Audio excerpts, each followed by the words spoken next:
Hello, and you are back in the Velvet Room with Jokerthefool. This is our 55th episode, and today we'll be discussing that quantum computers are not the future, but the present.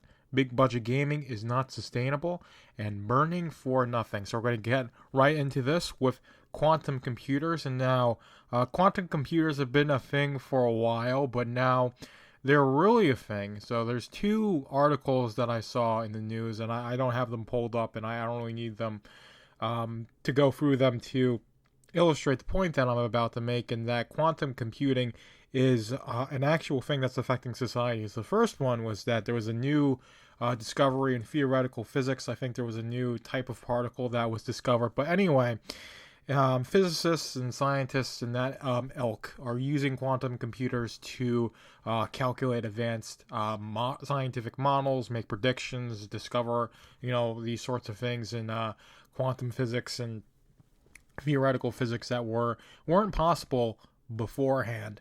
And the bigger thing, and I probably should have gotten an article for this, but apparently Apple is doing anti-hacking measures against quantum computing.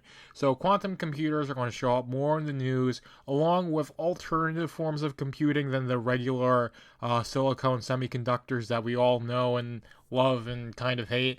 So whether it's superconductors or quantum computers or molecular computers, that's going to be the next big evolution in computing technology, is moving away from the current microprocessor technology that we have and going into quantum computers or molecular computers. And the computational power will unlock by doing that is going to be astronomical. Just being able to run learning language models on the quantum computers and comb through all the internet with quantum computers and all these sorts of things, the productivity will be able to experience, the sort of things we'll be able to do when quantum computers become as ubiquitous to the average consumer as smartphones, is going to be interesting. It's also going to be a little bit scary, but it's something I want you to keep in mind and be aware of, that quantum computers are here. People are using them. They're factoring them into their cybersecurity plans and all these sorts of things. So I do think this is a bit closer on the horizon than you'd otherwise think it would be. And that's really what the point that I wanted to make, is that quantum computing and alternative forms of computing are a modern thing, rather than just science fiction that doesn't really exist yet. They are things that exist, and they're going to have a role in our modern daily lives in the coming years, just like computers do nowadays. So that's the first thing. And if you are still with me, thank you. Like, comment, subscribe, all that good stuff. Velvet Room Publishing has launched paid subscriptions. So there's a paid subscription post. You can go through my Substack and find that if you want an outline of all the paid perks if you are kind enough to pay for the paid Substack. Then you'll see that outline, which includes an extra episode of this podcast. So the first and third Friday of every month, starting next month, March of 24, we'll have an extra episode that you have to pay for to listen to. But that's a long-winded thing. A long-winded show that I got into. We're going to move right into the next topic, which is big budget gaming not being sustainable. So there's been a bunch of layoffs across the gaming industry, and Sony just announced, I believe, 900 positions are being axed all across their global studios, which includes Insomniac. So about 900 positions. Super massive games. The developers of Until Dawn, if I'm not mistaken, and laid off a lot of people. Eidos Interactive canceled their Deus Ex game and laid off a bunch of people. So the big gaming companies are not making the amount of money hand over fist that they were at the peak of the microtransaction online service era, and it's showing. And combine that with all the COVID stuff and inflation and all these sorts of economic factors, means that gaming isn't nearly the cash cow as it used to be. Sure, there's a lot of revenue, and the revenue for a lot of these companies are very high, billions and billions of dollars, but the profit margins aren't there for these companies to feel comfortable to expand and to even maintain the current workforces that they have, which is why these layoffs are happening, which are extremely unfortunate.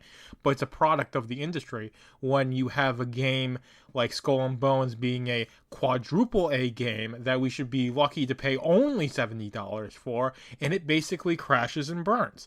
8 hours of a free play time as a trial, and you can't even break 1 million players.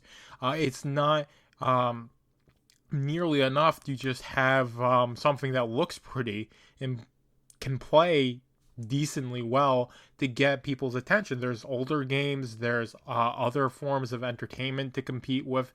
There's in the independent game scene, there's like I said, older games, but retro games, mods for older games. So there's so many things if you want to just stick to video games, let alone all the other forms of entertainment you can engage in rather than video games, that the modern AAA and I guess at this point quadruple A developers have to contend with in order to get that revenue, and they're not contending with it well enough to sustain these big businesses and then sustain these big business practices. And of course you've got all of the DEI nonsense and all the corporate compliance and all of this absolute nonsense that does absolutely nothing to make the company a better company, more profitable, to make the product worth engaging with more, and thus increasing the amount of revenue. So you're just pissing money away, and then the end result is that you have to do layoffs, you have to fire people, you have to contract, you have to cancel games, and all these sorts of things. And I do think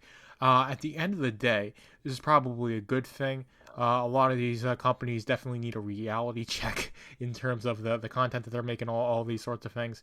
So I definitely think we're going to come out on the other side better. And as independent third-party engines like Unreal Engine 5 and Unity become more powerful, more capable, you're going to see the indie market scene be able to really compete well with AAA gaming. I mean, that's why Helldivers 2 did so well, even despite the bugs. That's why Pal World took the world by storm, is because you don't need the game to be at the absolute peak of graphical ability and fidelity in order to draw people in. You just need an engaging gameplay loop and the right presence on the internet to make a game blow up.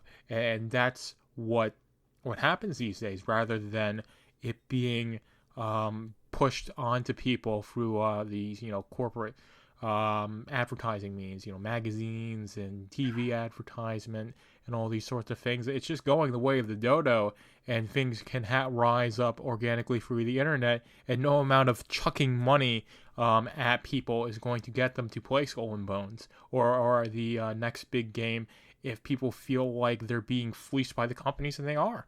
I mean, that's why you had Kill the Justice League, Suicide Squad, Kill the Justice League didn't hit the mark, didn't meet expectations, because people wanted a good superhero game from Rocksteady, and that game wasn't that. It was a live service. It was a live service game that shat on the Arkhamverse and had a whole bunch of DEI nonsense from Sweet Baby Inc. shoved into it. And this is a problem that's endemic in the global industry. So we talk about how the Japanese are so much better with all these sorts of things, and they really are in a lot of ways. When you have Square Enix and they have an ethics department, all these sorts of things, especially with the localization, because they're going through the official channels or the approved channels, because it's a very corporate collectivist culture there in a lot of ways, and they will go through the people who have the bad intentions and use that to censor and tone things down. I mean, that's why you have Tifa being nerfed in terms of her character design and all these sorts of things, which feel about however you want to feel about it. It's just the fact that you've got all these people who hate Japanese culture, the intended original message, and they want to change it to push a message that is acceptable to the Western audience, which when they say that means it's something that won't offend them. It's not about making it something that's good for you, something that you care about. It's about wagging the finger in your face and saying, hey, you can't have this because we think it'll offend you. Or you're going to feel the wrong one type of way about it, or whatever it is. and that all factors into it. And this is the sort of the system that needs to buckle and collapse if we want to have a better gaming industry. And that means you're going to have these unfortunate times where a lot of these companies go through laying off people, which is unfortunate. And I don't want anyone to lose their jobs, and I'm going to say it's a good thing that there are people who have to clear their desks and get on the unemployment line. But it's just a natural consequence of the decisions that upper management are making in these companies like Ubisoft and Sony and I think whoever owns Eidos Interactive, is it Microsoft? Whoever, you know what I mean. But that's the spiel I had about the video game industry today. We're going to move on to the last topic. This is burning for nothing. So you had Aaron Bushnell, a 25-year-old service member in the Air Force, I believe, was so moved by the the Israel-Hamas conflict that he burned himself, self-immolation, in front of the Israeli embassy in Washington, D.C., saying "Free Palestine," because the American military government is committing evil genocide against the innocent Palestinians, and the only way he could think of stopping it was to light himself on fire and say "Free Palestine." I've seen pictures of the video. I haven't seen the video in its entirety. Honestly, I think a lot of this is a bit of a psyop. Again, it's like, why do you have your tinfoil hat on, Joker? Why do you say everything's a psyop? I mean, you think about all the things going on in the news, the fact that this is an election year, so things are going to go a bit crazy in an election year. So I do think there'd be reasons to push this onto people as a narrative. It keeps people distracted. And look, Aaron Bushnell didn't do anything to make Palestine more free, to stop or cool down the conflict in Palestine or that region of the Middle East. Nobody on his side of the fence, the Free Palestine people, or meaningfully support what he did. They're arguing whether we can say rest in power to him because he's white. And you have all the Muslims, not all the Muslims, but a lot of Muslims saying, well, good riddance to him for him dying anyway. So he didn't really create this grand unity between the people who support Palestine, want to free Palestine, and of course the Zionists and of course, Zionists are going to feel the exact same way, and it's just going to further embolden them to be on the side of Israel and to support and sign off on what the IDF is doing. And honestly, this all just justifies the IDF and Hamas digging their heels in and going forward on the current situation. It's where you can point and say, well, this is what people are doing because of this war. It's a really important thing, so we have to see it through to the end. And you can say that on either side of the fence that you find yourself on. Now, for me, I've said this before when this all started going down, was that if you aren't in Gaza or the West Bank or Israel, and you're actively a member of the IDF or Hamas, you really don't have any sort of meaningful stake in this matter. Now, of course, there's a huge humanitarian crisis going on in Gaza and Israel, and both sides, like I said, both Hamas and the IDF contribute to that humanitarian crisis, which I want to end. But the only way it's meaningfully going to end is if everyone puts down the pitchforks and says, hey, let's try and be peaceful. And that's not going to happen until there's either one state, and that one state is either going to be Palestine or Israel. They're going to keep shooting each other until there's nobody left standing. That's really what it seems like.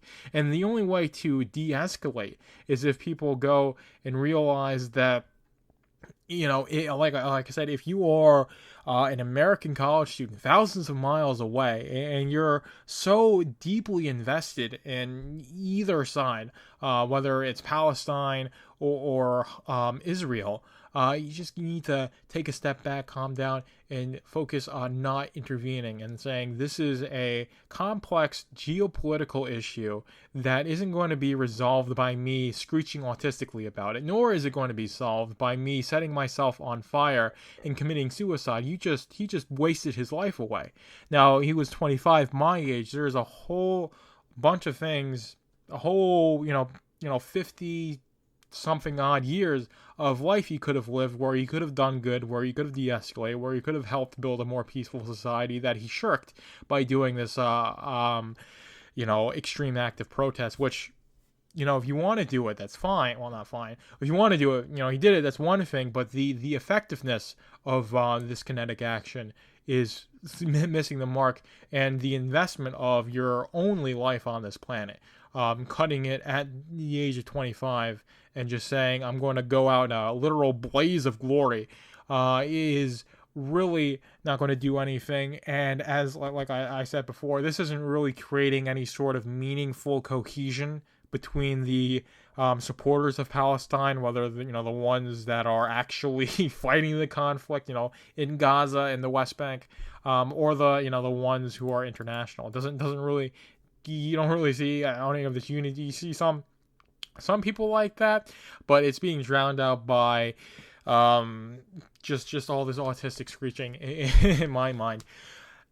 That's what I'm really seeing. And of course, this isn't going to get the Zionists, the people who want Israel to be in complete control of that region of land, to stop what they're doing or to feel any other way. If anything, it just emboldens them. So that's really what I had to say. That was my take on Aaron Bushnell. And again, I do think, this was something he could have been groomed into, especially considering he was in the military. So the U.S. government and those three-letter agencies would have more access to him than the average citizen. This was something he was groomed and radicalized into doing at this specific time, because there's other things going on that the federal government doesn't want you to focus on. And it's really hard to say what are those things, because there's so many things going on. There's so many things that we don't know about. So keep your eyes peeled. That's all I got to say for this episode. Thank you for listening. Please consider subscribing to the Substack, YouTube, and Rumble. And again, paid subscriptions are live on the Substack. You can check out Velvet Room Publishing. Paid subscriptions going live. That post will give you all the information on what the paid content is. And if it entices you and you pay, I thank you so much. We're heading into the outro now. Thank you for being in the Velvet Room with Jokerthefool. Be sure to like, comment, and subscribe, whether you're listening on YouTube, Rumble, Odyssey, or Substack. And be sure to subscribe to my Substack, velvetroompublishing.substack.com, to keep up with Machine to Man and all my other projects.